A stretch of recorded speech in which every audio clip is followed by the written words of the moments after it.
the Champions League. You don't understand. Oh my God.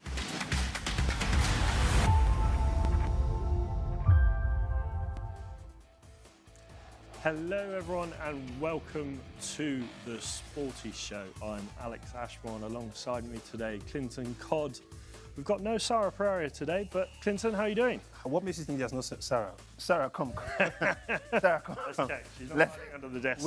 You know, this is meant to be the surprise, but Alex just ruined it. That's where myself and Sara planned it, but okay, you know what? Nah, Sara, just allow it, man. Let's myself and Alex just do it today. But ladies and gentlemen, it's your boy Klinton Cod as usual, and we are here to take you to Cloud 9. It's Champions League football tonight, and it's something I always look forward to. I wasn't here yesterday, but apparently I missed a lot. Now I'm about to catch up. Alex, talk to me. How was yesterday, man? Lots to talk about, lots going on, particularly in the Spanish capital at the Santiago Bernabeu, but we'll come on to that in just a second. That is the one I want to talk about. Yesterday was a movie. It was a Hollywood movie, definitely not Nollywood, because Nollywood wouldn't have been able to pull that one off. It had to be a Hollywood. There was a lot of green screen happening on the pitch yesterday at the Bernabeu, but we are going to come to that one.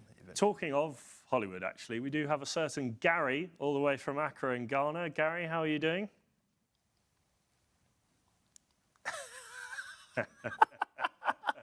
That one is Gannywood.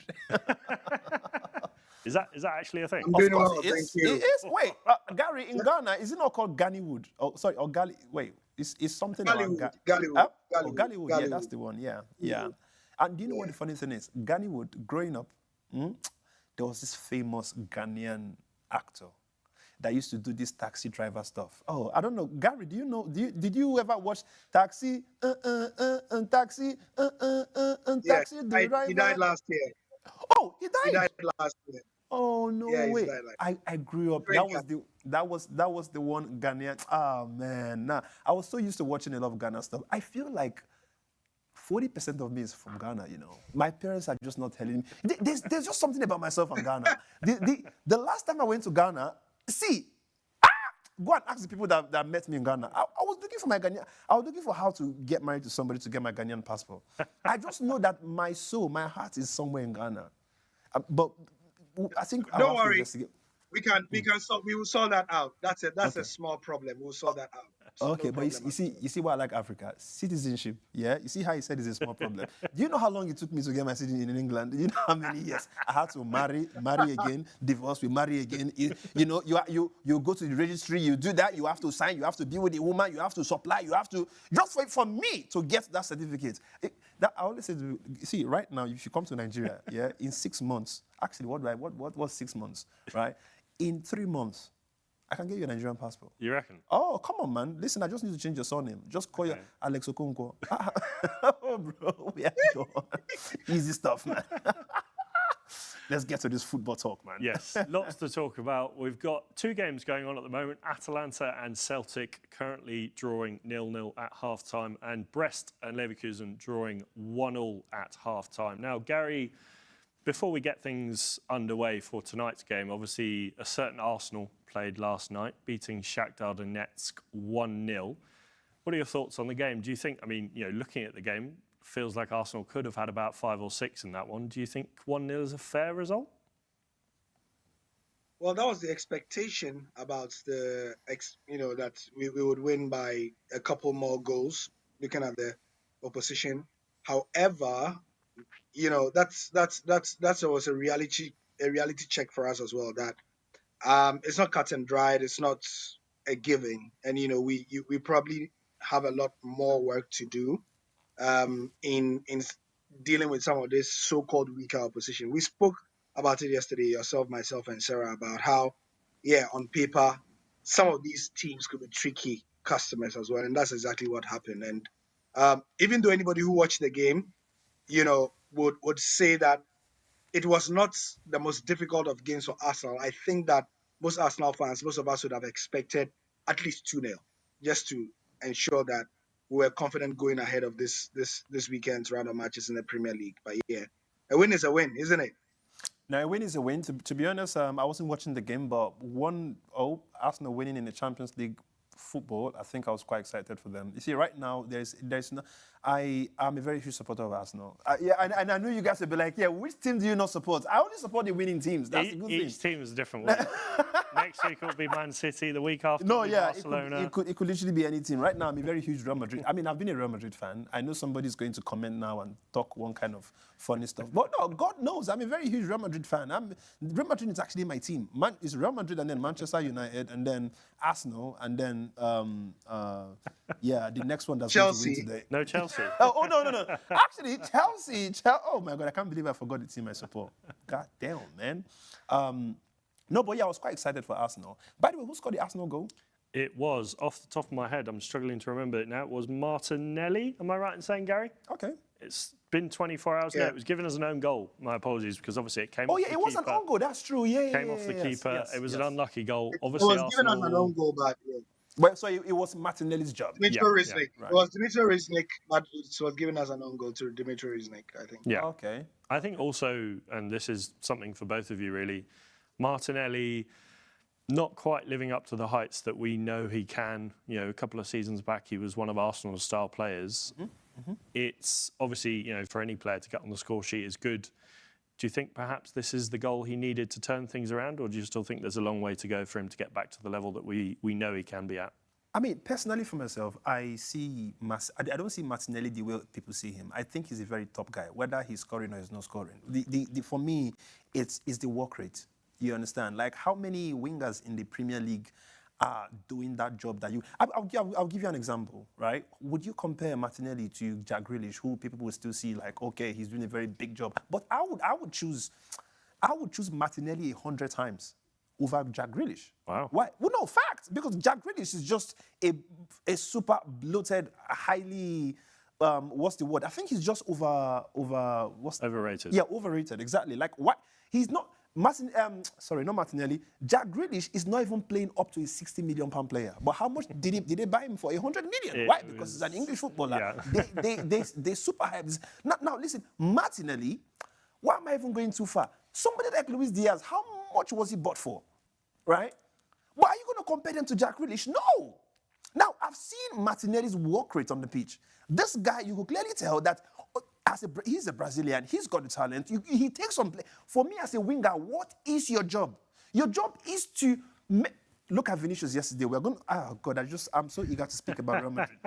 But it's the work rate. It's the job that you are told to do. They give you the ball. Find a way on how you're taking that right defender.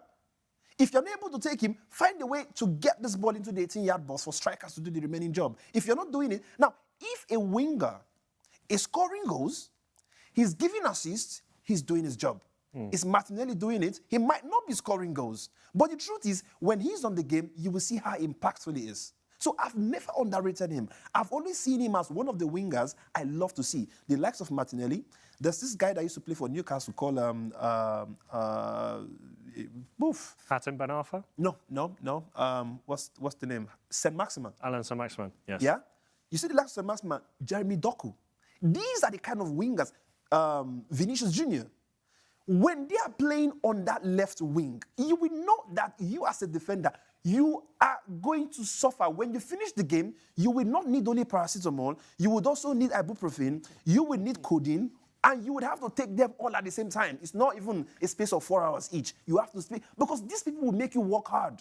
This is what I'm talking about, wingers. So when you talk about the likes of Jack Grealish, I'm like, no, don't come. I'm not the guy who wants to take the ball and then act like I want to take you on, and then I bring it back, and then I pass it back to the midfielder, or I take it back to my goalkeeper. Like, this is what a £25 million player, a £25 million player plays. That's what we see in Jack Grealish use 100 million. So Martinelli, to answer your question, I don't, whether he scores or not, I know who he is, I know the kind of player he is, and I will always, in my team, I would always start Martinelli. Well, there you have it. I'm sure, Gary, you'll probably have your Very opinions interesting. on that Very one. interesting. I mean, I know Klinton has always had the opposite to be a soft spot, so a hard spot for Jack Grealish. You know, He gets a lot of it's not hate a soft on spot. Show. No, Yeah, listen, yeah, it's from not like I think- hate Jack Grealish, right? No, it's not like he hates him. He just, he just doesn't my fancy him. problem is, why is he so rated? in English football. When he's not doing half You know, of the jobs, there are people I think who are not I may have an answer to that. I think because of what he was doing at the team he was before Man City. And Alex, Klinton, you guys will recall, he had a very specific role which he executed very, very, very, very well before he came to Man City, right? Which meant that he was very productive in a certain system, which obviously increased the hype. For me, I think he potentially struggles in City's slow build-up approach because you consider even Doku is in and out of Pep's team.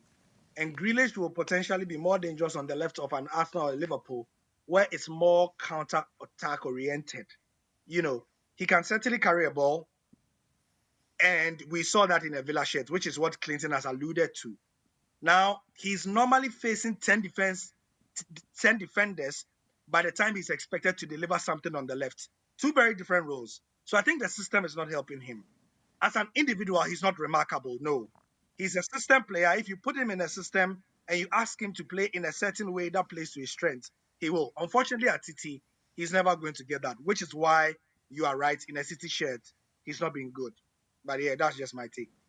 Well, I think, no, I agree with you on that one. I think obviously there is often the case of the price tag puts that pressure on you. And we've seen him, you know, he obviously missed out on the Euro squad over the summer and, you know, he's come back in since then. He's got a point to prove. But, you know, it's an interesting one. Talking of players perhaps underperforming, another one is Gabriel Jesus, who's not quite hitting the mark. Yesterday, obviously seeing him and perhaps some youngsters that Arsenal would have liked to have seen. You know, no Ethan Ranieri coming off the bench yesterday. We did see Miles Lewis-Skelly come on for, well, I think a forced change, really, unfortunately.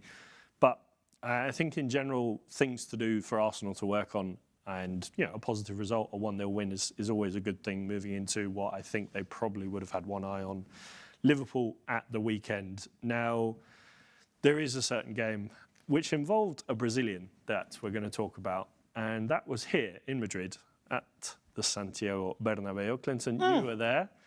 First half, well, let me set the scene for you. Okay. Real Madrid, 2 games, 1 win, 1 loss. Coming off a loss against Lille away in the Champions League, back on home turf. Replay of the last season's final at Wembley. Real Madrid versus Borussia Dortmund.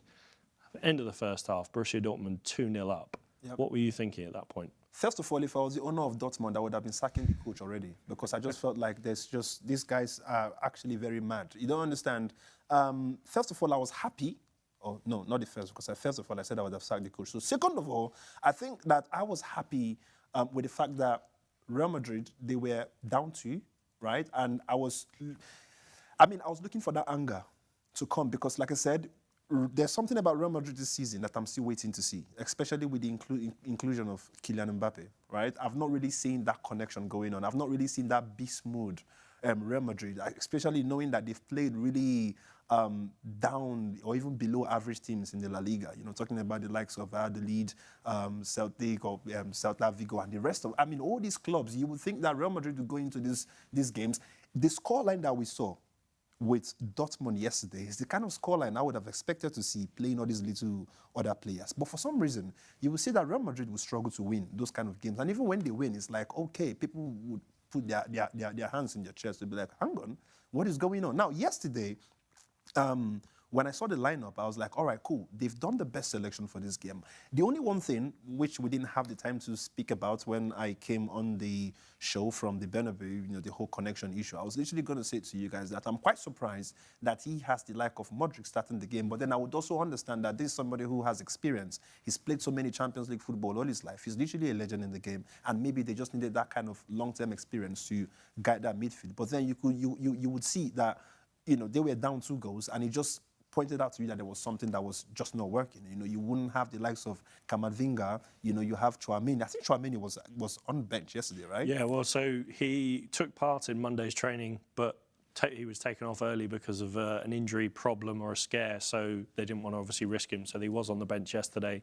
Yeah. And I think, you know, it was an important game for Dortmund, so for Real Madrid, not wanting to risk him. So it was one of those situations where they were forced to rest him yesterday. Right, okay. So now, the fact that I then saw Modric starting with Camavinga, coming from the bench, and then they were 2-0 down, the stadium was almost quiet, right? I mean, I was there, and I was just looking at when the first goal came in, Real Madrid fans, as usual, they didn't give up. They were like, yeah, it happens. We've seen it. I mean, at the end of the day, I'm sure they are used to always seeing Madrid come from behind, right? Because even the smaller teams, you will see them scoring Madrid first, and you're like, wait, hang on, did this guy just score Real Madrid? And in Real Madrid, in the Bernabeu, like, what is going on? And then before you know it, they get angry. And that's the one thing, I mean, if I had the opportunity, or if I had the privilege to advise coaches, I would say, listen, if you want to win Madrid, don't score them an early goal. Just try to defend, and then at like 89 minutes, score. Or let's say like from 80 minutes, score your goal, and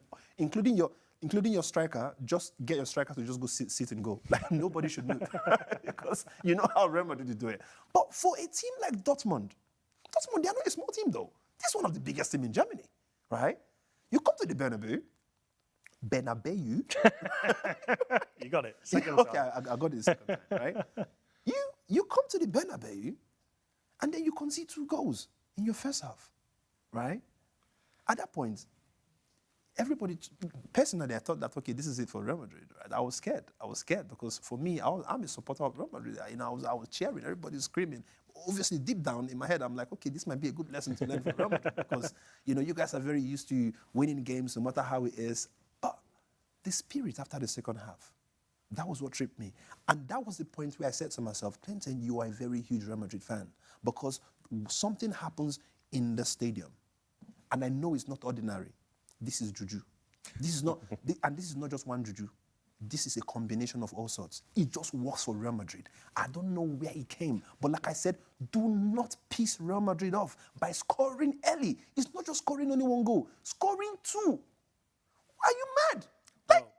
As Ancelotti said, 90 minutes at the Bernabeu are very long. Just to break you up there before we go into the rest of that game, we are going from the Bernabeu to the Riyadh Air Metropolitano. Sara Peraria is with us outside the stadium.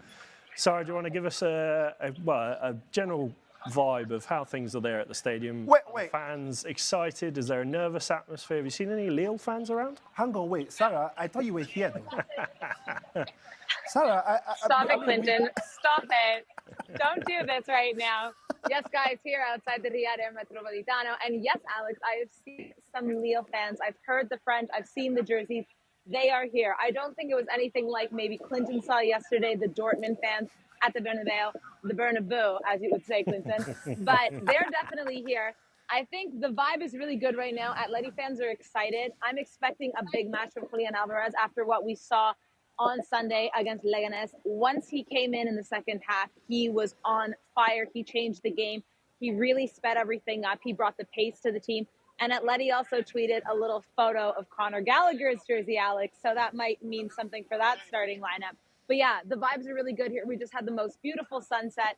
Fans are excited. And let's see, maybe Lille will beat not only Real Madrid, but Atleti.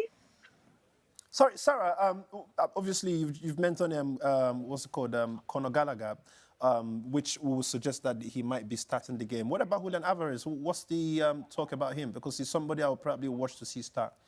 What's the situation with him, Alvarez? I just said this, Klinton. I just said after the game he had against Leganes on Sunday, he was brought in as a sub in second half, and the entire game changed. He was crucial to Atleti coming back and beating Leganes. So I think he will absolutely get the start. He brings that pace. He brings that extra, spice to the team, and he's performing really well. I think he wants to score more as well and play in the Champions League. So I would suspect we see both of them start tonight. Now, Sara, obviously Lille coming off, as you said, a massive win. It doesn't really get bigger than that against Real Madrid. Your fellow Canadian, Jonathan David, getting the penalty to give them the win. Are there expectations? Obviously, Atletico Madrid themselves coming off a disappointing loss to Benfica in Lisbon. It's one of those ones where both teams are very nervous. Obviously, Lille want to capitalise on the Real Madrid win, and Atleti, Simeone will know that his players will be motivated, and he will have motivated them. Is there a possibility of Lille pulling off an upset, or do you think Simeone will shut off any type of Lille draw or win talk before the game to his players? I think the pressure is on Atleti for sure because, like you mentioned, that 4-0 loss to Benfica, and they're at home now. I know Lille beat Real Madrid, but as Klinton mentioned before on the show, it was a penalty. Lille also missed several chances to make that 2-1 win, a 3, a 4, a 5. So I'm worried that if they weren't able to get those chances then, they might not be able to do the same today. And this is way more important for Atletico because if 4-0 lost to Benfica, it's time to come home and show your fans what you're capable of. Because if they lose again to Lille today, it's going to be a very, very dark day for Simeone and Atleti.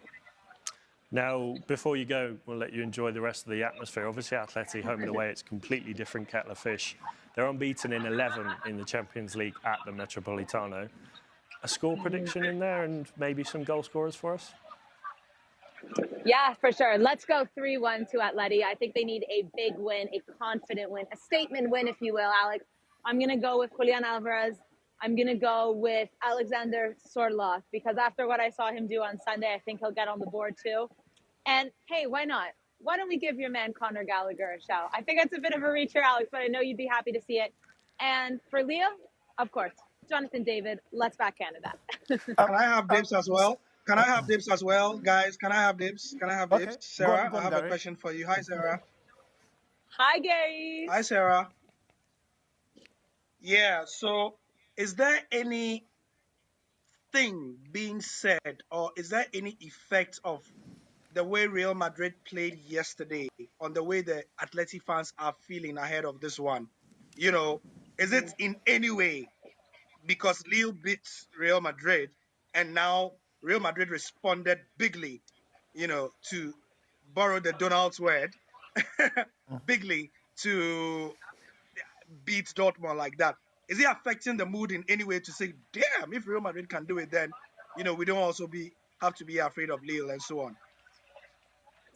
I think the mood is high right now. Obviously, it's before the match. You know, everyone's excited, but I do feel like there are whispers, if you know what I mean. They definitely know that the big brother across the city Exactly. just beat Dortmund 5-2, and they know we got to now respond. There's no way that, you know, we can lose to Benfica. We're drawing Madrid. You know, they went down to Leganés and then Real Madrid beating Dortmund. There's no way. Atleti, no. They're having that conversation in the changing room, and the fans are having the conversation too. It's time. I actually love the fact that Sara did call Real Madrid the big brother. I mean, coming from Sarah, I think it's a very in big, Madrid, no, course, but yeah. this is just factual. Yeah. Of course, and it's funny, Klinton. I feel like in Madrid, Real Madrid is like, you know, on the top of the castle. You know, they're the pretty team. And you've been to the Metropolitano. Oh, absolutely. It's on the outside of town. Even though it's beautiful here, they sent them all the way across. Like, Atleti knows they're the little brothers. But listen, we were at the match. It was 1-1. Do what you want with that information. If Barcelona was located in Madrid as a team, who would you have called the big brother here, Sarah? No. There's the king, and that's Barcelona. And then you got the big brother, and then you got the little brother, okay? Don't mess around. Well, I mean, Sarah, thank you very much. But obviously, if Atletico ends up winning the game and you have an opportunity to speak to any of the players and it happens to be Conor Gallagher, please tell him that his best friend based in Madrid, Klinton Cod, says hello. Okay? Thank you I will. very much, Sarah. Thank you, guys. Just to Right. wrap it up on the games from yesterday, because obviously there are No, some we cannot games... wrap Real Madrid. No. But we're wrapping up. We're in the process of Okay, in the wrapping up process. now. Okay. No, Before because you said wrapping. Not the we process. go on to some of the games tonight because there is a big one that we'll get on to. Real Madrid's, you know, coming from 2-0 down, it is that phrase, Real Madrid will do what Real Madrid do. We've seen it plenty of times before. Bayern Munich in the Champions League, they were 2-0 down. They came back and Joselu obviously got that last gasp equaliser. Now, when it comes to a team like Real Madrid in the Champions League, at half-time, I'll be honest, I was thinking this is not good for Real Madrid, but Dortmund played really well in the first half. They deserved the lead.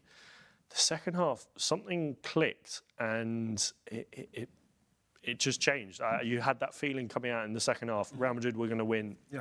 In Spanish, they say sí or sí, yes or yes. Now, do you think that perhaps Dortmund, you know, you said that perhaps it is the wrong thing to take a lead against Real Madrid at the Bernabeu, but do you think Dortmund made the mistake of not going in for the kill when they could have done and tried to get a fourth goal? Well, I mean, the truth is, it's not just about making that kind of decision. It's about the people you're playing against to let you take that decision. And Real Madrid, like I said earlier, they are the people that the moment you've scored them, it's like you've switched on something that was switched off, and you've done it by You've yourself. poked the bear. Yeah, exactly. So it's not even the coach. It's not Ancelotti that's going to switch on the button. It's you who scored them that's going to switch something on. And at that point, they've gone in. And especially, listen, like I said, when you have even done it, you did it in the first half. So meaning that you've switched on the button, and then you gave them time to go have a conversation in the locker room. So at that point, after switching it on, they now went and said, wait. It wasn't even our coach that switched us on. These stupid people, we need to go back in, and this is proper anger. And that's exactly what we saw in the second half. You don't understand how proud I was with Real Madrid. It was that, you know that statement, it was at this point, he knew. I know exactly the phrase you're going for. Yeah. It was, but when they came back to the second half and the game started, the first goal came in, and within a very short time, the second one came in. You know that because when the first one came, it was still 2-1. At that point, Dortmund was like, all right, yeah, it's just one. We're still gonna keep it on. Let's play. Boom! The second one came in, and we're like, all right, okay, they're coming back. We need to now up our game. And boom, Lucas Vazquez scored the third one. And at that point, that was when they knew. It was at that point they knew. Klinton, Yeah. what you say is not just what you observed, but it's actually borne by the facts. So let me read Vinicius' quote after the game, and it's almost exactly what you felt in the stadium. And I'm quoting him. He said, "When we got to the dressing room 2-0 down at halftime, we were all very quiet. But we listened to the coach, and only one thing was said. If we score the first goal, we are going to come back and win again. The main thing is that we scored the first goal, and we believe that we will score the first goal. This is our house, full of our fans, and in those circumstances, anything can happen." That is exactly the kind of mindset you are describing here, because they knew they just needed just one goal. Because look at the way the two goals came. And I was watching with somebody, and we noted that both sets of goals came back to back. So it was 1 and quick 2, 3 and quick 4, then a 5. Absolutely. So it was shock. But what do you call that thing, Alex? Shock and awe. Shock and awe tactics. So they hit you once, and they knew that Dortmund would take time to recover. They were dazed, and that's exactly what happened. But we always speak about the mentality, but at this point, it's no more myth. It's becoming a statement of fact. Listen, that if you go to Madrid, like Klinton says, if you go to Madrid and it's first half and you are leading, you probably should be more afraid. Absolutely, yes. Thank you. No, that's literally what it is. Literally what it is. See, if I was playing against Real Madrid, I would not, even as a coach, if I was a coach to any team coming, I would tell my players, listen, just tip-tap. Don't score first half. But you can't say that. But Klinton, you can't say that as well.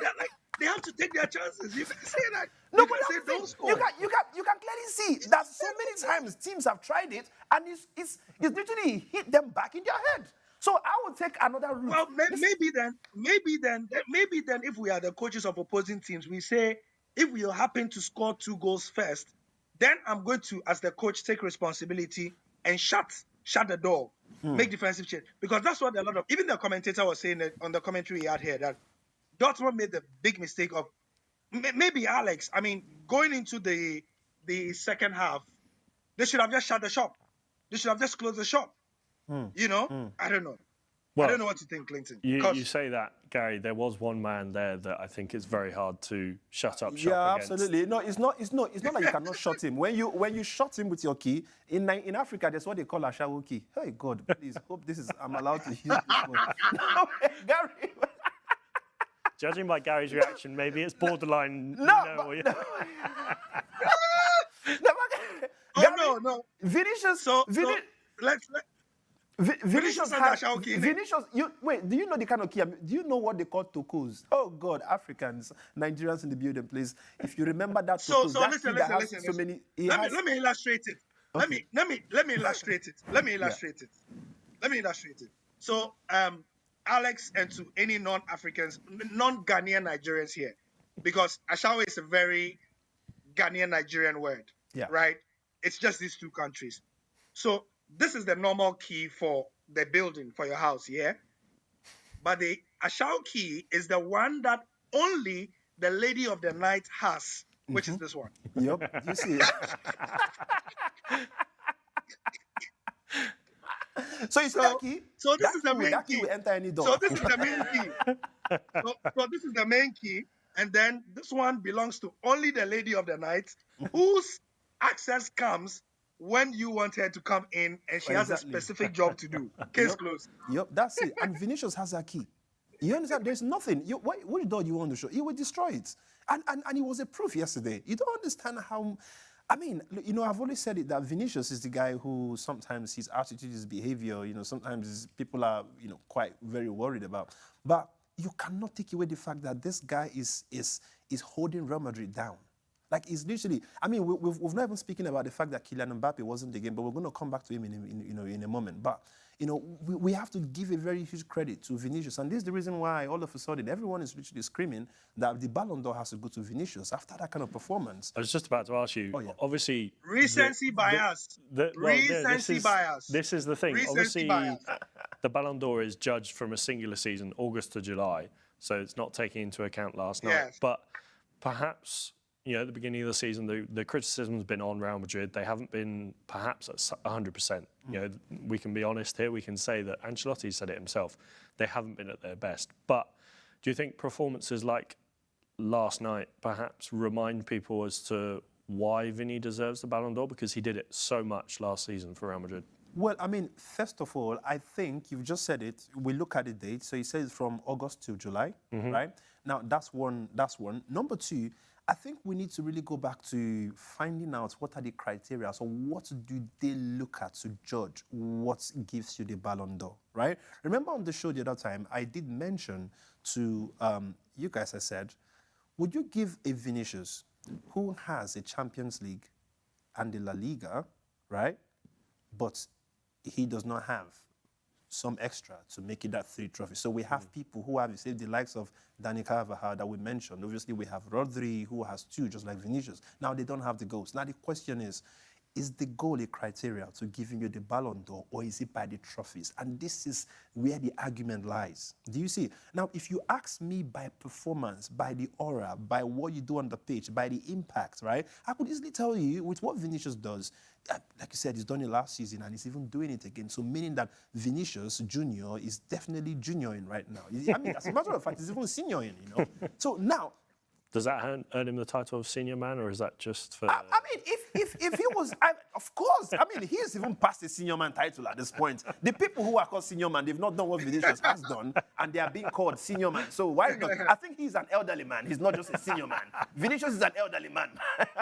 We should call him elder. On the pitch, elder. He's an elder with what he does. You know, listen, Vinicius is a star.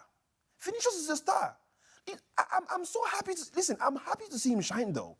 Right? Like I said, people have their reservations regarding his attitude on the pitch, him whining, but the job that he's been given, is he doing it on the pitch? Vinicius is doing it. Easy. Man is taking on players. Even when you feel like it's not going his way, for some reason you will see him, you will think about his game, and then he comes back, he does the unthinkable. Like, did you see the goals from yesterday, though? I mean, I was in the stadium. You guys need to see how crazy, he was just lighting up the stadium, man. Like, he's good. He's good. But the question still comes back to, what are the criteria to issuing the Ballon d'Or? That is the question. So I'm asking you now, Alex, Gary, what if you were issuing the Ballon d'Or? Who would you be giving the Ballon d'Or right now? What would be your criteria? I mean, the criteria, and correct me if I'm wrong, Gary, it's team success, player behaviour, fair play, and obviously, you know, player performances over the year. You mentioned the fact that he hasn't done it with his national team, whereas Carvajal and Rodri have. But do you think, Gary, that he's done enough to, you know, jump over those that have done it for their national team? Has he done so much for his club, Real Madrid, that we don't need to take into consideration perhaps the poor is the wrong word, but disappointing Copa America that they had? I think that would be unfair to those who have actually put in the work and actually produced and won stuff with their national teams. Because, I mean, like you said, it's from August to July, isn't it? So your body of work, it has to include that, yes. So, I mean, nights like last one remind us of what Vinicius did and what he could do. But the facts are the facts that he couldn't replicate it for the national team. So unfortunately, somebody did and is likely to win it ahead of him and so on. However, my question, Klinton, especially because of the fact that you were there last night, is this. What does Vini's performance last night mean for Kylian Mbappé? All right, okay. Now that you've brought us to Kylian Mbappé, let's speak about Kylian Mbappé. So Klinton, you first, Let's and then start the Alex. show. What does it mean for Kylian Mbappé? Because first of all, you know, Kylian throughout his career, his very short but impactful career, is used to being the man to snatch the headlines, to take the game by the scruff of the neck everywhere he's played, club, national team, and to be the absolute rock star. He's coming to a team and time after time, it's somebody else. He's not the main man. And last night it's not a death knell, but it's an incontrovertible statement of fact that the main man at Real Madrid CF is not Mbappé K. It's Junior Vini. You know, it's Vinicius Junior. I love So I what love does this Gary mean for did Kylian just now, Mbappé? though. Gary, do you know what I love that you just did? What does It's it the mean? fact Like, that first of all, you when you mentioned Real Madrid, it is the Real Madrid Football Club. Man said Real Madrid CF. That's the first one. Real Madrid C.F. And then he then wanted to call Vinicius. Right? Did you see? You know, Junior Vinicius. Vini. So what does it mean for him? Like, for somebody of his ego, of the expectation he had of himself, who drives himself, and to see somebody upstaging him, what does that do to him? Or can Carlo Ancelotti speak to him and tell him, you are a team player, so, but will his, can he take it? Can he accept it? Though, Klinton, you first. I mean, see, the truth is, first of all, I think Mbappé is still suffering from the fact that he's coming to a team that's full of stars that are as good as him. Mind you, because if Kylian Mbappé had not given us the performance he did at the French, the World Cup with France twice, right? I don't think we would be speaking about Kylian Mbappé that we know right now. Yeah, I rate him based on France. I don't rate him based on PSG. There's a reason why. The reason is only because of the French league. Fair point. Yeah. When we speak about the French league, I've told you guys so many times here. I said without a coach, PSG could win that league. Like literally, all the players just need to come together, pray, and be like, guys, you know how we do in Africa, Gary. Just start from back today. Yeah, you go there up front today, and it's just one person saying all of these things, and they could still win, right? So the Kylian Mbappé that we respect right now is what he did, especially in that World Cup that Argentina took. Remember how Mbappé literally carried France. That's Mbappé that still sticks to people's brain right now. Yeah. So now the truth is, he has come to a team, and he has come to a league where there's even more competition. You are talking about a league where you have Atletico, you have Barcelona, you have Villarreal, you have what's it called? Obviously, the top teams in the La Liga, teams, right? yeah. Now there is competition here. Now the team you've come to join, you've not come to become the star boy. In as much as everybody thought that with Mbappé, they know the aura he comes with, he's going to be this man. Yeah, which you cannot blame the fans for is the pressure that comes with the kind of name that you have built over time, especially playing in that World Cup and then just being that star boy in PSG. Mind you, when Lionel Messi and Neymar were even playing in PSG with Kylian Mbappé was almost like the most respected there too, despite having the best player that would have in this planet for centuries to come playing in the same team. Kylian Mbappé was at some point bigger than the French president. That French president, you could see the aura, like they respected Kylian Mbappé. So you've now come to a team where everyone is looking at you like, okay. With a winning culture as well. And to be fair to PSG, yes, they won the French league, but a winning culture at Real Madrid. Champions League after Champions League, La Liga after La Liga. Absolutely. They're the best team in the world. They are the best team in the world. And listen, they've been doing it without you. You come in to join them. And you're not just joining them, you are joining the likes of Vinicius Jr., you are joining the likes of, what's his name? Rodrigo, Jude Bellingham, I'm even talking about Valverde. Valverde is even the one I was thinking about, Rudiger, right? Courtois. Like, Courtois is literally the best goalkeeper right now in Europe. Like, you come into this kind of thing, being Kylian Mbappé, that's one, right? And then, one way you would have to fit in. And now the problem here is, you have Kylian Mbappé might be. I mean, just before this show started, I asked you. I said somebody has scored 9 goals with 2 assists, right? This is Kylian Mbappé, but people still don't. An average striker, that's a very good number, and this is just about 13 games, right? Yeah, 13 games, 8 goals, 2 assists. Well, 13 games, 8 goals, 2 assists, right? If this was Nicolas Jackson, right? No, if Gary, like let's be sincere. If this was Nicolas Jackson. Premier League, they would have been like top strikers in the Premier League right now. They will be mentioning this kind of thing. But because it's Kylian Mbappé and the standard he has built for himself, this is now looking like he's doing nothing. He's just an average player. But it's only because of the kind of team that he found himself. Do you understand? So it's not like Kylian Mbappé is doing bad. But he's just come to a team where people are like him. And then you have Vinicius, who owns that wing that normally Kylian Mbappé would shine on. And there is no... I mean, I was asking fans in Real Madrid, I said, right now, Kylian Mbappé or Vinicius, who would you start if you were the coach on that left wing? Everybody said, literally everyone was like, Kylian Mbappé can play anywhere else. But this wing, Vinicius has already paid deposits, right? And he paid 3 months deposit. Nobody can come there. Like, this is his house. Do you understand? So I'm not blaming Kylian Mbappé. His time will come eventually. But right now, yeah, let's just give it to the star man, Vinicius. Mbappé, he would find his roots. It would happen. I can't blame him, like I said. So Klinton, what does that do to Kylian? I mean, knowing that, what does that do to him? That's what I want in your mind. What do you think it does to him? I'll tell you the truth from the aura, especially what happened yesterday. If he's not strong enough, he could even get depressed. It happens to players like this. I see this happening. Because first of all, Vinicius had 3 goals in that game. Mbappé had no goal from that game. Mbappé had an assist, right? I think he assisted 2. Was it how many? He assisted one or two of the goals yesterday, right? Last night? Yeah. I don't know. Off the top of my head. I'm not too sure. Or he didn't assist at all. Let me tell you now. Real Madrid, 3 goals from Vinicius. They were assisted by 1 assist for Kylian Mbappé. Okay, yeah. So he's just had 1 assist from the game.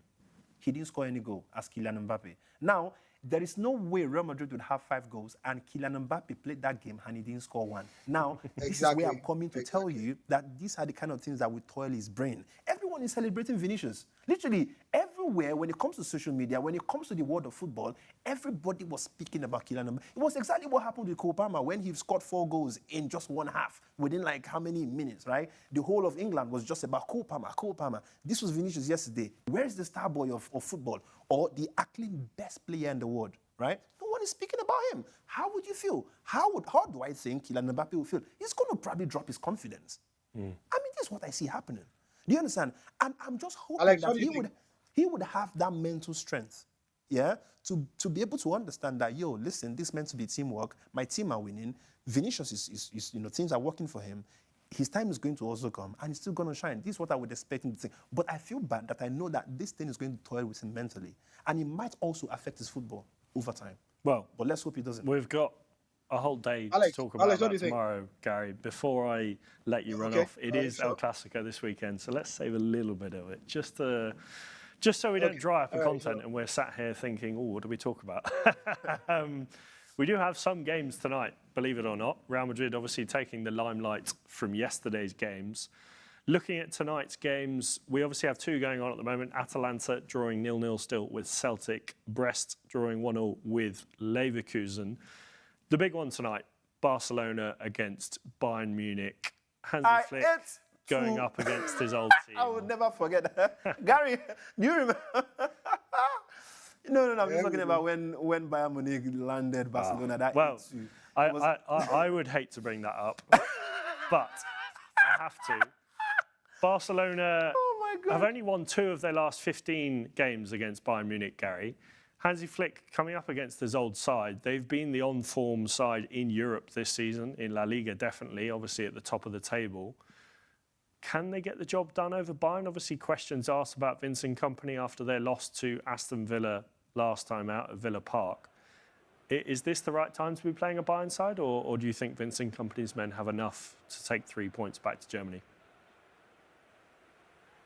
Well, they have enough. I mean, I think it's one of the standout fixtures of the week. I mean, obviously, Real Madrid, Dortmund, but I think that it's a good time for both teams to meet, considering the matches that both set of teams have coming at the weekend, and what has happened in the previous weekend as well, and Bayern's form in the Champions League, the storylines after losing against Aston Villa. This is the kind of confidence boost Vincent Kompany needs in his own management. And this is the sort of game that, if Kompany wins, is going to put him on a certain pedestal as a manager. So he needs it. He absolutely needs it. And it's come at the right time because, the more the doubts lingered about him, the worse it becomes. So if even Bayern got a very good draw, a battling draw full of tactical nuance and all that, it's good for Kompany. Hansi Flick, he's been there. He's done that. He has previous baggage in this fixture that he needs to deal with, but I feel like it's too close to call. It's too close to call. Barcelona context is simple. I mean, they've been flying domestically, topping La Liga standings by 3 points. They beat Sevilla over the weekend 5-1. But that match they won defeat to Monaco has them looking to build momentum in the competition. And this is after they beat Young Boys. So is the team ready to meet a Bayern? I'd say yes.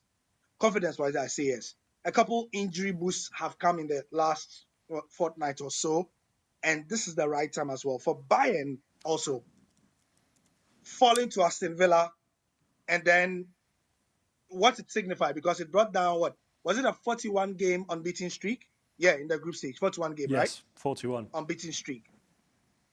The history is also on Bayern's side. They've beat Barcelona 10 times in the competition, including the last 6 encounters. Everything is set. All they have to do is to ensure that they play and don't allow the occasion to get to them. And I'm talking about both sets of teams as well. I'm really looking forward to it, and I'm really, really fired up. Whether Sara can sit still and be monitoring her game wherever she is. She's not going to be watching Atletico Madrid. She's going to be all eyes on Barcelona. Well, Gary, you talked about players missing for both teams. Obviously, the big one for Barcelona is the goalkeeper position. We'll go through the lineups now. Bayern Munich, Manuel Neuer in goal, Upamecano, Min-jae, Kimmich, Gnabry, Harry Kane, João Palhinha, Michael Olise, Alphonso Davies, Rafael Guerreiro and Thomas Müller. Barcelona equally, obviously, we talked about their problems. Wojciech Szczesny still not getting a start. Hansi Flick going with Iñaki Peña, Pau Cubarsí, Balde, Íñigo Martínez, Pedri, Lewandowski coming up against his former club, of course, Rafinha, Fermín, Casado, Lamine Yamal and the one and only Jules Koundé. Now, Klinton, you look at these two teams, Bayern firing in the Bundesliga, Harry Kane scoring hat-tricks for fun. For fun. That's Lewandowski scoring as well for fun, doing really well. I think, the pressure is on both teams, like Gary said. Bayern, I think if Barca lose tonight, this will be their longest losing streak against a particular team, against a single opposition, since they had their losing streak against Real Madrid in the 60s. If Bayern lose tonight, it'll be the first time they've ever lost 3 away games in this competition. So the pressure's on both teams. Which way are you leaning? You see, it's a very difficult one. Reason is only because, and you literally just stated it. These are two teams that are firing in their different leagues. Bayern Munich in Germany, they are right. It's almost like Vincent Kompany. People felt like, okay, you've just led a team to relegation, and now you've gotten one of the biggest jobs in football coaching, and he's been doing well so far. Now, maybe he's waking his way through the teams beginning with B. Burnley, Bayern Munich. He's going to Barcelona next. Borussia Dortmund. You never know. You never know. This is how life works sometimes. It might be some spiritual stuff. Then he's going to go to the Black Stars. Gary, would you like Ooh, wow. Vincent Kompany coaching the Black Stars. Oh, la, la. Wow. Kudus. The way Kudus is angry, Kudus is punching, you know. But no, carry on. You were saying, which way... I said, we'll take him. Oh, no, yeah. I mean, he'll be better than... right now, Gary, I would choose you over anybody that coaches Ghana, right? I think he would do better, man. Like, I feel like the Black Stars can do better than what they are doing currently. I mean, we're speaking to the Ghanaian defender, what's his from? Joseph Idu. Yeah, Joseph Idu. And you can clearly see how disappointed he is when we were speaking about the Ghana football. But anyway, let's not get away from... let's not upset Gary too much. Yeah, exactly. You know, let's go back to the 8-2 conversation. Right. Now, the truth is, these are two good teams who are performing brilliantly in their individual leagues, right? And at this point, it's really difficult to tell you where, you know, this win is going to be leaning on. But from my head, right, I can easily go Bayern's way. And the reason is only because of the kind of experience in that Bayern team, okay? You have both the old and the young. You have both the runners and the ones who have the brain. You have you have everything you want in a team. You know, speaking about the likes of Harry Kane. I mean, I'm not saying that Bayern don't have. I'm sorry, Barcelona. Obviously, you have Lewandowski there too, who has also played for Bayern. Now we can also say that because you've played for this team, you pretty much know, you know, how things work, and you could probably use it to your own advantage. But then again, it's not just Harry Kane versus Lewandowski, but it's literally about the rest of them. So yes, I understand that for Barcelona, you have the likes of you know, Lamine Yamal, you have, you know, defenders Koundé, who is very good when it comes to that attack for Barcelona, and then obviously you have Gavi, who is back as well. But then again, you look at that Bayern too. You know, look at the young players there. This what's his name?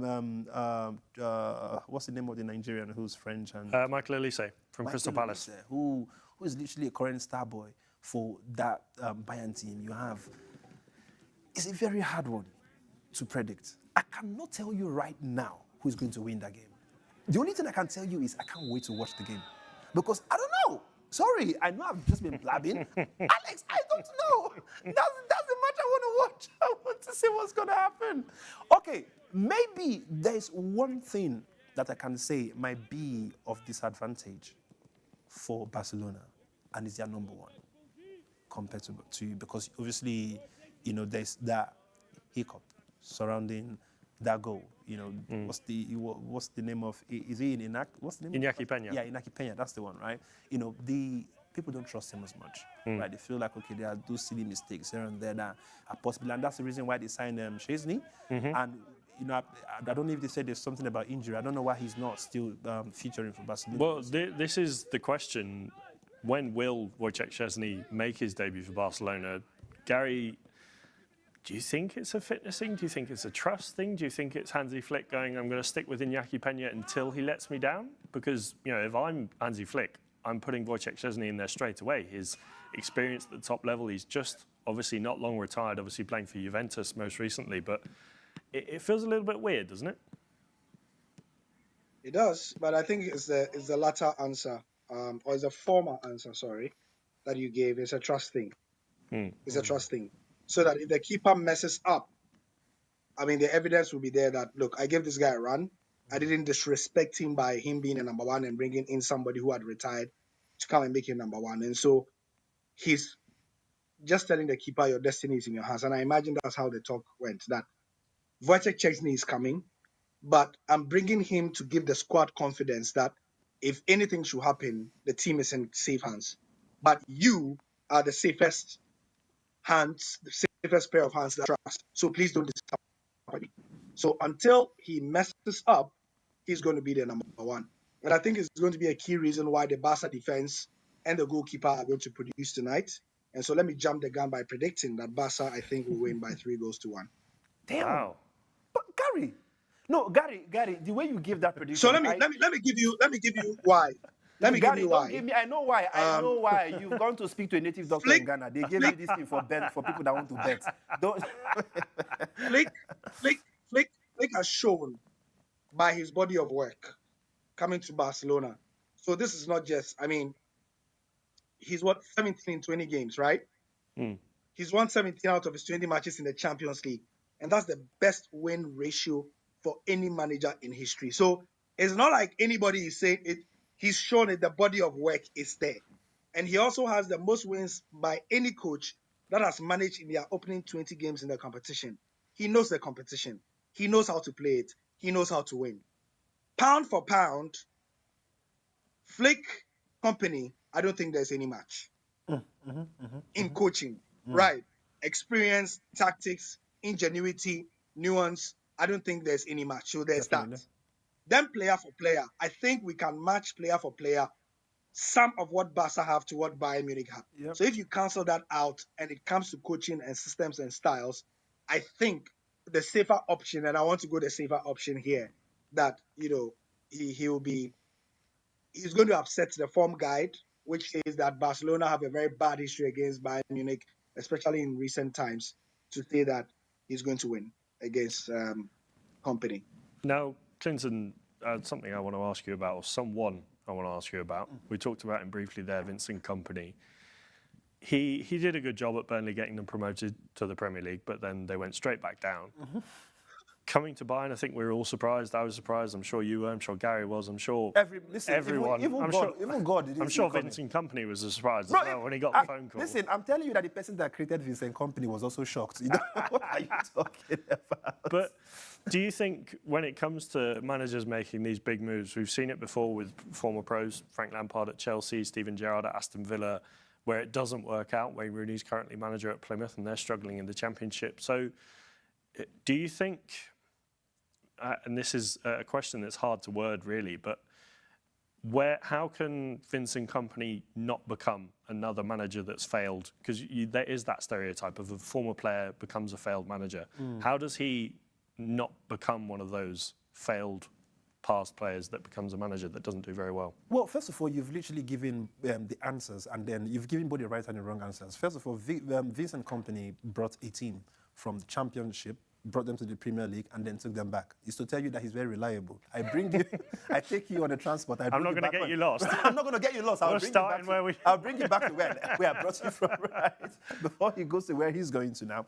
Now, the truth is, you know, when it comes to the fact that if any manager who's able to bring a team from the Championship, which is a very, very crazy league, I know people look at them like they are lower division league. It's arguably the most competitive second division in the world. I feel so. I literally believe that. If you're able to bring a team to the Premier League, which is also very competitive, right, and it doesn't work, you take them back. Now, there are things you can decide to say, right, okay, it might be that we've gone back because we didn't have enough to compete in this high league.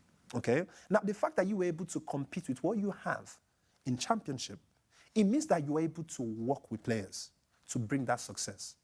These players were able to fetch you that promotion into a higher league. Now, if they had given him the quality of players that can compete in such a league, maybe he would have been different. And that's exactly what's happened with what he's doing with Bayern Munich. So, for me, it's not a coincidence that they're winning games. Because the truth is, he's a good coach. But you need to give him what he should work with. Now, these are the tests that we will be finding out today. He has been doing very well so far. There are coaches who you give them that kind of players, they would mess up.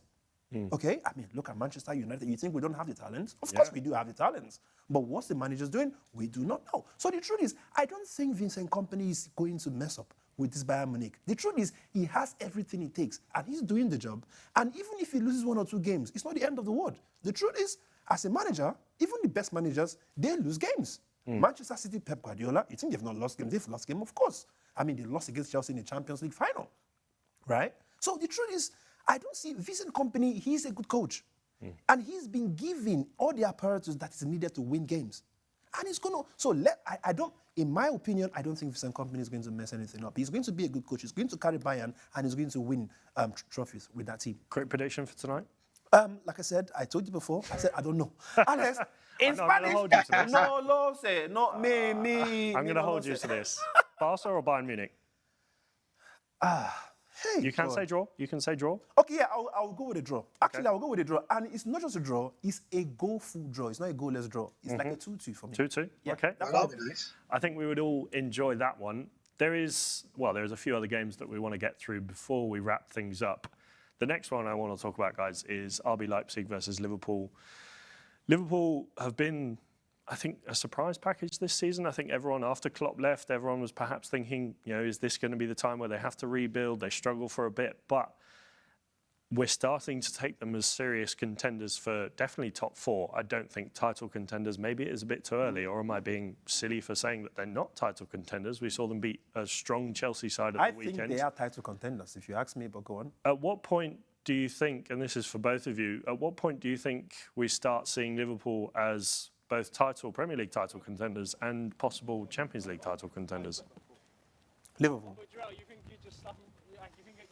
Sorry, what's the end question to this? At what point do we start considering them as Champions League title contenders or Premier League? Or do you already consider them as potential title contenders for both competitions? I mean, I would not really say both competitions. The Premier League, of course, I would say, because so far that's where they tend to be doing exceptionally well, right? I mean, you could clearly see that they've only lost one game against Nottingham Forest, which is quite surprising, though, because I felt like, you don't win all these really crazy games. But then again, you also give credit to Nottingham Forest, because, I mean, you could see last night, they played them Crystal Palace. And somehow, like, Nottingham Forest is not the Nottingham Forest from last season. This season, they are actually doing well. They are doing well. Like, they didn't come to joke. They are literally playing the game proper, right?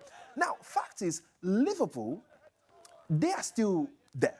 Like, top 4, fact. Can they win the league? They can do it. However, England is England. You don't have Arsenal. You don't have Manchester City. You don't have Chelsea, who are literally on a roll currently, right? And then Liverpool, who are also doing... It's a very dicey one. Top 4, 100% I'm going to give it to them, right? But Champions League, I'm writing them off. I don't see that happening. Maybe not now. I think we just need to give the manager maybe 2-3 years to kind of like buckle up with the players, know what he's doing, get very used to them, and maybe Champions League they could contend for it depending on their performance in the Premier League, for the next 1, 2, 3 seasons, right? But for the Premier League, to answer your question, I definitely see them contending for that league title. Okay. Now, there's a few players in that team. Gary, I'll come to you for this one. Trent Alexander-Arnold, Virgil van Dijk, and Mohamed Salah. 3 players running out of contract. No one's signed a new deal yet. We had news this week that there's been a big step in Virgil van Dijk's contract talks with Liverpool. Trent Alexander-Arnold obviously being linked with a move to the Spanish capital, Real Madrid, to link up with his best friend, Jude Bellingham. Mohamed Salah, he's been there, he's done it for Liverpool for so many years. Can they afford to let these players go? I mean, it sounds silly to even say, can they afford? Of course they can't. But is there a life beyond these players? Or is it do or die, we have to renew these contracts? Because, let's not forget, Virgil van Dijk and Mohamed Salah, they are, they're not getting any younger. There's still time left. They're still in their prime. But where do you see the whole situation at Liverpool? In order of who is most likely to stay, in my mind, in my book, it will be from most likely to least likely. It will be most likely to stay will be Virgil van Dijk, Trent Alexander-Arnold, and the least likely will be Mo Salah. I think Mo Salah has run his course, not because I think that he spent. I think he himself feels like it's the last season. Didn't he say so himself? Remind me. He did. Didn't he say this was going to be his last this season? is the last season at the club, my last season at the club. But he has since then come out and said that, he hasn't spoken to the club yet. This was back, I think, when they beat Manchester United at Anfield 3-0 back in September, I think it was, maybe even August. There obviously, I would imagine, have been talks since then. But do you think this is his last season at the club? I think it is, and I think it should.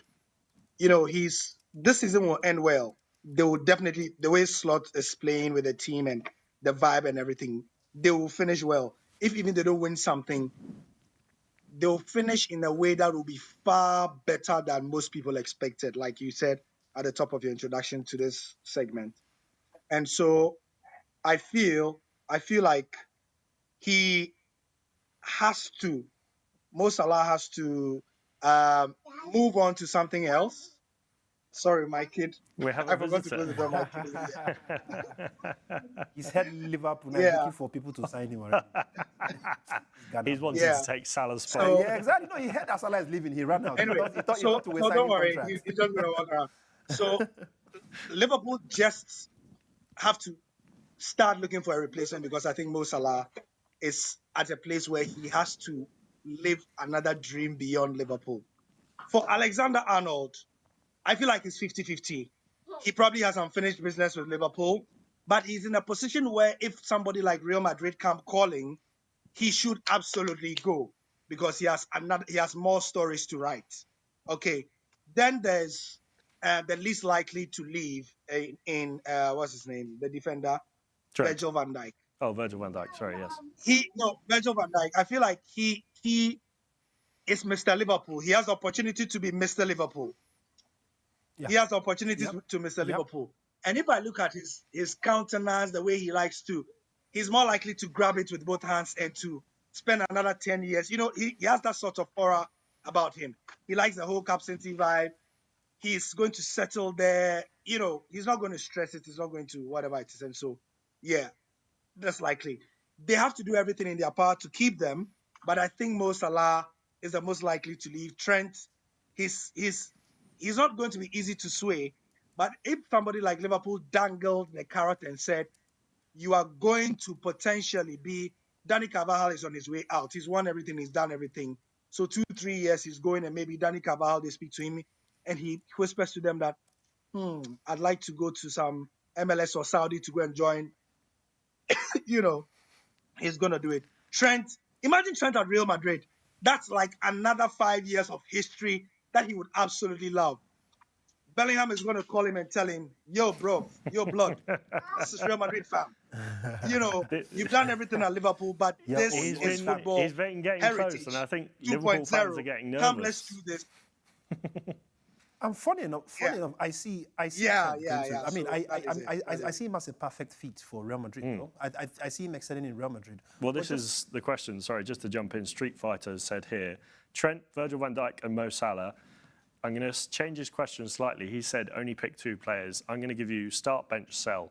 Trent, Salah, Van Dijk. Who are you starting? Who are you putting on the bench? And who are you selling?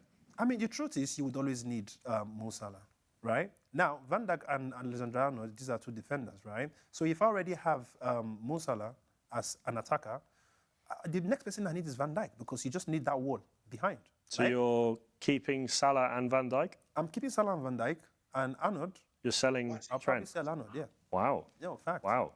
Well, Now, because mind you, I'm answering this based on form, like what is happening currently, right? Say, for example, if Mo Salah has gotten to the point where, okay, it's time to retire, or because I still see Mo Salah still able to play for another good 3-4 years, easy, and he's still going to deliver to the level where he's playing. Now, just before you even asked me the question, I was even going to ask you that, do you think that for Mo Salah level of play, is it time for him to go to Saudi, or you still think he still can compete in top leagues in Europe? I mean, you look at how he's done this season. He scored 7 goals. He's got 6 assists in 11 games. We talk about, Mbappé, 8 goals, 2 assists in 13 games.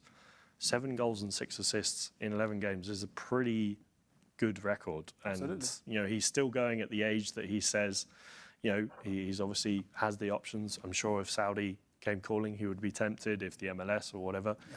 But to be honest, I still do see Salah being able to perform at this top level. Yeah. That is, having said, I think Liverpool will want to look for the future, and they'll, if I was the Liverpool bosses, I'd be trying to tie down Trent and Van Dijk.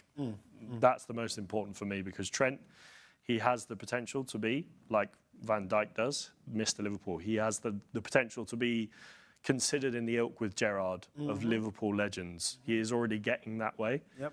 But when you look at perhaps a potential move to Real Madrid, very exciting for him and for Real Madrid and for Jude Bellingham, I do think that it's something that Trent has to consider. Does he want to stay for his legacy at Liverpool, or does he want to go to Real Madrid and try and get those trophies? Because that is something he's said before, that he does want to win trophies. Now, as much as I would like to talk about this all night, excuse me, there are other games going on. So we've come to a close in Italy. Atalanta drawing 0-0 with Celtic. We've got, minutes left in France. Brest drawing 1-0 with Bayer Leverkusen. Few games tonight. Send us in your predictions. Let us know who you think is going to win. Can Atletico Madrid do the job over Lille? Who's going to win between Barcelona and Bayern Munich? Benfica playing Feyenoord in Lisbon. Man City welcoming Sparta Prague to the Etihad Stadium. We talked about Leipzig playing Liverpool, Salzburg playing Dinamo Zagreb, and Young Boys playing Inter Milan. Out of those games, one that we haven't talked about enough quite yet, Atletico Madrid and Lille.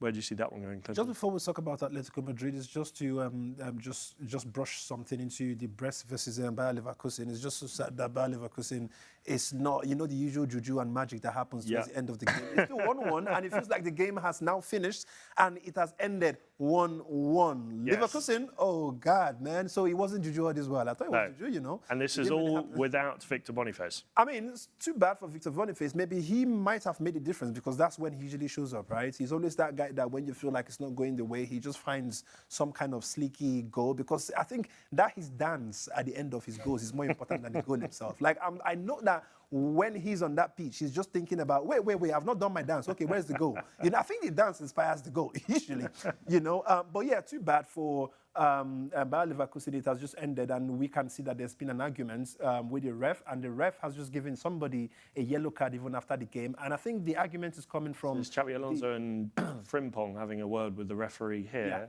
Yeah. And I think also Eric Roy, the Brest coach. You see Granit Xhaka there, the former Arsenal player. Brest, 3 games, 2 wins and a draw. Not a very bad result. They're not doing too bad, I think the French sides there's something. I mean, Monaco beat Barcelona, right? Yeah. Like, I mean, It's just PSG letting the side down. Well, exactly, and that's the one that shouldn't be. Yes. OMG, no, it's really crazy. But yeah. What was the question again? Atletico Madrid-Lille. That is the other game in the capital this week. Atletico Madrid coming off a 4-0 thumping away to Benfica in Lisbon. Lille obviously beating 15-time champions Real Madrid. It's not often you're able to say that as a Lille fan, as a Lille player. Where do you see that one going? I think Atletico Madrid, I've said this before, night and day between their home record and their away record. They're unbeaten in their last 11 games at the Metropolitano. I have a very huge feeling Atletico Madrid will be losing tonight, and it's going to be... I think they're going to lose. I think they're going to lose the game today. Wow. I don't know why I have a very strong feeling. I think it's going to be a 2-1 game. 2-1 to Lille? Or let me say 3-1 to Lille. Okay. That's what I think. I don't know why I have that. It gets worse. No, for real. I don't know why I feel it. Listen, I don't know. Because the truth is, what happened to Real Madrid yesterday should be like a lesson. And mind you, Real Madrid, they came back because Real Madrid is Real Madrid. This is what they do. Now, the question is, would Atletico do what their other brother has done? Now, I don't see that happening. The juju is not really as strong. I just feel like they're going to be losing life at the Metropolitano. And knowing that Sara will not be watching the game too to support them, it makes it worse, because she's going to be on her phone watching Barcelona and Lamine Yamal. So, yeah, sorry to Atletico. That is what I think would be happening. So let's go through the lineups. Jan Oblak, he's an ever-present feature in goal. Nahuel Molina at right back, Jose Maria Jimenez, Axel Witsel, and Javi Galan making up the rest of the back 4. Rodrigo de Paul, Koke with the captain's armband, and Englishman Conor Gallagher in the midfield. Antoine Griezmann, Alexander Soloth, who can't seem to stop scoring goals, and Julian Alvarez making up that front 3. Julian Alvarez, we've talked about him before, and is a player that perhaps we didn't get to see at City because of a certain Erling Haaland. It feels, feels like there's still more to be seen from Julian Alvarez this season. Obviously, he's an exciting player. Sara said that when he came on at the weekend against Leganés, the game changed. He is obviously a talented player, but this is perhaps, I think all of us agree that this was the move he needed to maybe get out from under the spotlight of Erling Haaland. But he still hasn't seemed to grab the limelight. Where do you think he needs to change, or do you think he needs to keep plugging away and the goals will come? If we're here judging Kylian Mbappé for how many games and he's not really falling, I think we need to give Alvarez the time for him to blend into the team. I don't think Alvarez is a hustler. He's done it every single time he's played. You could clearly tell that there's just something about this young man that's just very. And there's this light that when it flashes, it's just next level. It's crazy. And I know it's still eventually going to come out from him. Now, I'm going to give him the benefit of that, okay, he's just come to a new team and he's a star boy as well. People look for... The last time I went to the Metropolitano, you could see Alvarez. He's literally his pictures, his foot, everywhere. The whole of the stadium is Alvarez, and he's well respected there, So that pressure that people are trying to mount on Kylian Mbappé is what I think that they are looking at Julian Alvarez. But I think clubs and fans need to understand that, you just don't expect people to just come into the team and then start performing or start being... It works for some players, don't get me wrong. I mean, Haaland came to Manchester City and literally from the first day he kicked on, and he's not stopped even till this moment, until the suppliers of what makes him Erling Haaland decided to go on holiday. And for now, he has to pray for them to come back for him to be the Haaland that they know. Now, with Alvarez, the truth is, he's a very good player. You can't take it out of him, right? He's a very versatile guy. He knows his game. And I just think that it's still going to happen for him. He's not doing too bad. He scored a couple of goals so far, coming in. And I just know that it's going to work. I can't judge him right now. He's still very early. He's still in the early stages. He's going to prove why he's Julian Alvarez. Well, we've had some predictions in on the comments. Street Fighter saying Barcelona are going to win 4-2. He's also predicting Atletico Madrid to win 3-1. Markinde saying, at worst, Atleti will draw. Clinton, forget it. And then also saying, remember Alvarez cost over 100 million total package. So, yeah. He said, because you guys have been talking about me and dementia, he said I should forget it. Oh, Markinde. Markinde coming in hard there. Markinde, oh, God. I mean, we've been doing it as well, so join in on the fun. Street Fighter saying, Atleti at home is different, except when they played Barca last season. Stephen Abuyo saying Visca Barça. Cry Cosmos saying if Bayern score first, say Barca will come back. So I'm assuming he's going for Bayern on that one. I want to agree with him. I think Bayern coming into this game with the statistics on their side. Gary, some of those predictions there. What do you make of those predictions? Do you think Atletico Madrid will get the job done at home against Lille? Well, yeah, their home record and all that. I mean, it will make for a great show tomorrow for all of us if they lost, like Klinton says. So hopefully that happens just for the sake of the show. but like you said, their home record versus their away record is night and day. It's chalk and cheese. It's up and down, whatever it is. Yeah, so based on that, it's difficult to see Lille. And I'm just looking at the team news ahead of the game, injuries, and Clinton, Lille have a few injury issues there as well that may, that may bother them, militate against them being good. Okay, on Julian Alvarez, not 3-1. Sorry. No, Ethan right, Mbappé, that's fine. No Hakanana. Yes, Haraldson, he has a thigh issue. Ismaili and Thiago Santos also missing. Some issues that you don't want to have coming into a big game against Atletico Madrid. Obviously, Jonathan David, the goal scorer against Los Blancos. Is this perhaps a win-win situation for Lille? They know the pressure's off them, the pressure's on Atleti. If they go in and they get an early goal, and they put the pressure on Simeone's men, they can perhaps shut up shop and get the win? There's that, but unfortunately, Sara's new favorite player, Soloth, has something to say about that. After scoring twice at the weekend, he's now found the net in 3 straight matches for club and country, and that is opposite of what Julian Alvarez, who was bought with big money, and he's here to impress. But on Alvarez, I think that Clinton's choice of words were interesting, where he said there's a certain light about him. At Man City, he was sort of like a bench player, but anytime he came on, you trusted him to do the job off the bench. And he was a very good number 2 who delivered and clearly wants to assert himself as the number 1 yet to start shooting in that side. Even for his country, we saw him at the World Cup as well. We've seen him in the last couple of international competitions where he's been a solid number 2 and a solid option to have as well. Like yesterday, Clinton, you were not on the show. We're talking about the same thing. We're saying the same thing about players like Leandro Trossard, who's done well so much this season as a number 2 in his position. Fans clamoring for him to be number 1. He's been given the number 1 slot. He's not been able to. It's taking time to slot in. But I think he would come good. He has everything in his arsenal when he get it, he will get it. Whether tonight is the night, I don't know. But I think I have Atleti have too much in the tank for Lille, and it will be a very pleasant surprise for me to see Lille win. So I'd go the reverse of your prediction, 2-1 win for Atleti. But I think Simeone has enough in the tank. So we've got 2-2-1s. You're going for a 2-1 Lille win. Yeah, I'm going for a 2-1 for Lille. But then again, it was meant to be 3-1, but because of the few injuries, I think it's going to go a 2-1, but the opposite of Gary's. Okay. So 2-1 Lille, 2-1 Atleti. Let's run through these predictions before we wrap up. You said 2-2 Bayern Barca, I think, didn't you? You're sticking with 2-2?